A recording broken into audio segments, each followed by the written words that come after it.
السلام علیکم ورحمۃ اللہ وبرکاتہ۔ الحمد للہ الذی لم یزل ولا یزال حیا قیوما سمیعا قدیرا بصیرا، والصلاة والسلام علی سید الانبیاء والمرسلین محمد وآلہ وصحبہ اجمعین، اما بعد۔ حاضرین و ناظرین، یہ درس نمبر 735 ہے۔ سورہ انفال کی 2 آیتوں کی آج تلاوت اور تشریح کی جائے گی، آیت نمبر 17 اور 18۔ چلیے سب سے پہلے ان 2 آیتوں کی تلاوت کرتے ہیں، لفظی ترجمے اور ترجمے کے بعد تشریح کرتے ہیں۔ اعوذ باللہ من الشیطان الرجیم، بسم اللہ الرحمن الرحیم۔ فلم تقتلوہم ولكن الله قتلهم وما رميت إذ رميت ولكن الله رمى وليبلي المؤمنين منه بلاء حسنا إن الله سميع عليم ذلكم وأن الله موهن كيد الكافرين صدق الله العظيم۔ فلم تقتلوهم، تم نے انہیں قتل نہیں کیا، ولیکن اللہ، لیکن اللہ نے قتلہم، انہیں قتل کیا، وما رمیت، اور نہیں پھینکی تھی آپ نے مٹھی بر خاک، اذ، جبکہ رمیت، آپ نے پھینکی تھی، ولیکن اللہ، لیکن اللہ نے رما، وہ پھینکی تھی، ولیبلی، اور تاکہ وہ آزمائے یا نوازے، المومنین، مومنوں کو، منہ، اپنی طرف سے، بلاء حسنا، اچھے انعام سے۔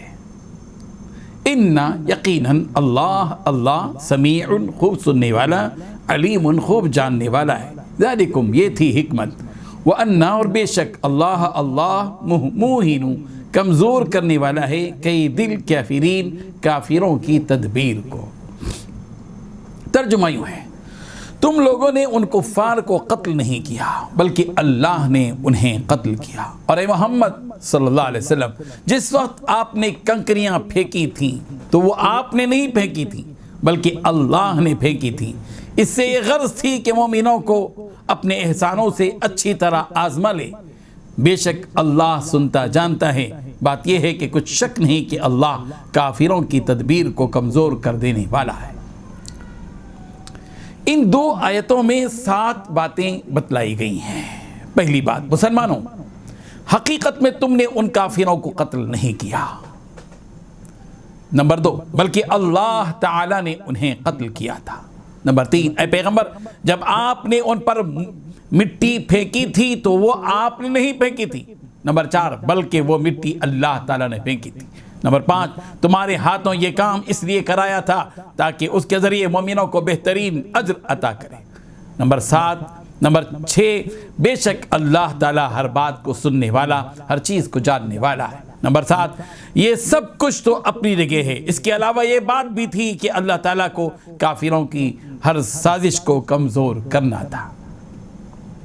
بزرگان محترم، جنگ بدر کے موقع پر جو مشرکوں اور مسلمانوں کے درمیان مقابلہ ہوا اور مسلمانوں نے جو کافروں کو قتل کیا، اور اس قتال میں جو کامیابی اور فتح مسلمانوں کو نصیب ہوئی، اس کے پیچھے ربانی طاقت کام کر رہی تھی، اللہ تعالیٰ کی طاقت کام کر رہی تھی۔ ورنہ یہ ناممکن تھا کہ 313 کی تعداد 1000 سے زیادہ افراد پر غالب آ جائے۔ اسی حقیقت کو اللہ تبارک و تعالی نے اس آیت میں بتلایا کہ بدر کے میدان میں تم نے اپنی قوت سے ان مشرکوں کو قتل نہیں کیا، بلکہ اصل حقیقت یہ ہے کہ اللہ نے ان کو قتل کیا، اس طرح کہ اس نے اس قتال میں تمہاری مدد کی۔ یہ سب کچھ جو ہوا وہ تمہاری اپنی قوت، اپنے ہتھیار اور اپنے ہاتھوں کی تاثیر نہیں، بلکہ اصل تاثیر تو اللہ کی مشیت اور اس کا ارادہ ہے، اس کا منصوبہ ہے، اس کا فیصلہ ہے۔ اللہ تعالیٰ نے اس جنگ کے ذریعے ان مشرکین کو قتل کرنا چاہا، اس لیے اس قدر کثیر تعداد میں وہ قتل ہوئے۔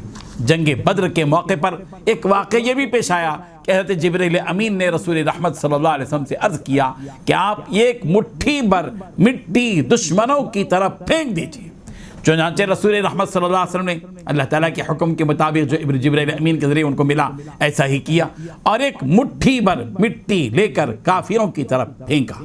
یہ مٹی مشرکوں میں سے ہر شخص کی آنکھوں، ناکوں، نتنوں اور منہ میں پہنچ گئی، جس کی وجہ سے وہ لوگ پیٹ پھیر کر بھاگنے لگے، اور جب وہ بھاگنے لگے تو مسلمانوں نے ان کا پیچھا کیا اور ان میں سے 70 کو قتل کیا اور 70 افراد کو قیدی بنا لیا۔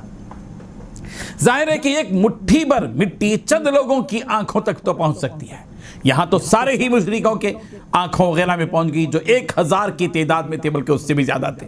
اللہ تعالیٰ نے اس کے پیچھے کیا راز تھا اللہ تبارک و تعالیٰ کا، اس جملے میں اللہ تبارک و تعالیٰ بیان فرما رہے ہیں وَمَا رَمَيْتَ إِذْ رَمَيْتَ وَلَكِنَّ اللَّهَ رَمَى۔ آپ نے یہ جو ہے مٹھی بھر مٹی آپ نے نہیں پھینکی تھی، حقیقت میں اللہ تبارک و تعالیٰ نے پھینکی تھی۔ جب آپ نے پھینکی تو آپ نے نہیں، اللہ تعالیٰ نے پھینکی تھی۔ رسول رحمت صلی اللہ علیہ وسلم سے یہ حقیقت بیان کی جا رہی ہے کہ لوگوں کی آنکھوں کے اعتبار سے جو کچھ آپ پھینک رہے تھے وہ آپ نہیں پھینک رہے تھے، اس لیے کہ ایک مٹھی بھر مٹی کس طرح پورے لشکر کے آنکھوں تک پہنچ سکتی ہے۔ دراصل اس پھینکنے کے پیچھے ایک ربانی طاقت کام کر رہی تھی۔ آپ نے تو بظاہر مٹھی بھر مٹی پھینکی اور اللہ تعالیٰ نے اپنی قدرت سے اس مٹی کو سارے مشرکوں کی آنکھوں، ناکوں، نتنوں اور منہوں تک پہنچا دیا، اور یہ اللہ کے لیے کوئی مشکل کام نہیں ہے۔ وَمَا ذَلِكَ عَلَى اللَّهِ بِعَزِيزٍ، اللہ کے لیے یہ کام مشکل نہیں ہے۔ جس وقت رسول رحمت صلی اللہ علیہ وسلم مٹھی بھر مٹی پھینک رہے تھے، اس وقت یہ جملہ آپ صلی اللہ علیہ وسلم کی زبان مبارک پر موجود تھا، شہت الوجوہ، دشمنوں کے چہرے بدصورت ہو گئے۔ اس آیت سے یہ سبق ملتا ہے کہ مومن ظاہری اسباب ہی کا مکلف ہے۔ مومن کا کام یہ ہے کہ وہ ظاہری طور پر جو حکم اس کو دیا گیا اس پر عمل پیرا ہو۔ کافروں کی طرف پھینکنا، اسباب کو اختیار کرتے ہوئے توکل علی اللہ، یعنی اللہ پر تبارک و تعالیٰ پر توکل رکھے اور اپنے سارے معاملات کو اللہ تبارک و تعالیٰ کی سپرد کر دے، جیسے کہ حضور اکرم صلی اللہ علیہ وسلم نے کیا۔ اللہ تعالیٰ نے کہا کہ ایک مٹھی بھر مٹی پھینک دو۔ نبی ہو سکتا ہے کہہ سکتے تھے کہ یہ مٹھی بھر مٹی سے کیا فائدہ ہوگا، لیکن بندے کا کام ہے کہ بندہ حکم کا مکلف ہے، اس کی ذمہ داری ہے کہ جس کام کا حکم اس کو دیا گیا وہ کر گزرے، نتیجہ وہ اللہ تبارک و تعالیٰ کے ہاتھ میں ہے۔ وہی ہوا، اللہ تبارک و تعالیٰ پر نظر رکھتے ہوئے سرکار دو عالم صلی اللہ علیہ وسلم نے وہ کام کیا، نتیجہ اللہ تبارک و تعالیٰ نے بتلایا کہ وہ ساری مٹی جو ہے وہ اللہ تبارک و تعالیٰ نے ان 1000 سے زیادہ کے لشکر کی آنکھوں تک پہنچا دی۔ اللہ اکبر۔ قرآن مجید میں یبلو کے اس لفظ کو اکثر آزمائش کے معنی میں لیا ہے، لیکن یہاں قرآن مجید میں جہاں بھی آپ پڑھیں گے لیبلوکم ایکم احسن عملا ولنبلونکم بشیء من الخوف، یہ سورہ بقرہ میں ہے، سورہ ملک میں ہے، جہاں کہیں بھی لیبلوک کا لفظ استعمال کیا گیا ہے وہاں آزمائش کے معنی میں ہے، لیکن یہاں لفظ وَلِيَبْلِيَ الْمُؤْمِنِينَ مِنْهُ بَلَاءً حَسَنًا، اس سے مراد اجر اور ثواب لیا ہے کہ جنگ بدر کے اس واقعے سے اللہ تعالیٰ نے چاہا کہ مومنوں کو اچھا انعام اور اجر عطا کرے۔ مسلمانوں پر اللہ تعالیٰ کا انعام اور احسان یہ ہوا کہ کافروں کو شکست فاش ہوئی اور مومنوں کو فتح اور کامیابی ملی۔ اللہ تبارک و تعالیٰ کا دستور یہ ہے کہ کافروں کی تدبیروں کو کمزور کر دیتا ہے، جیسا کہ جنگ بدر میں ہوا۔ اللہ تعالیٰ ہمیں اس آیت سے سبق حاصل کرنے کی توفیق عطا فرمائے۔ وآخر دعوانا ان الحمد للہ رب العالمین۔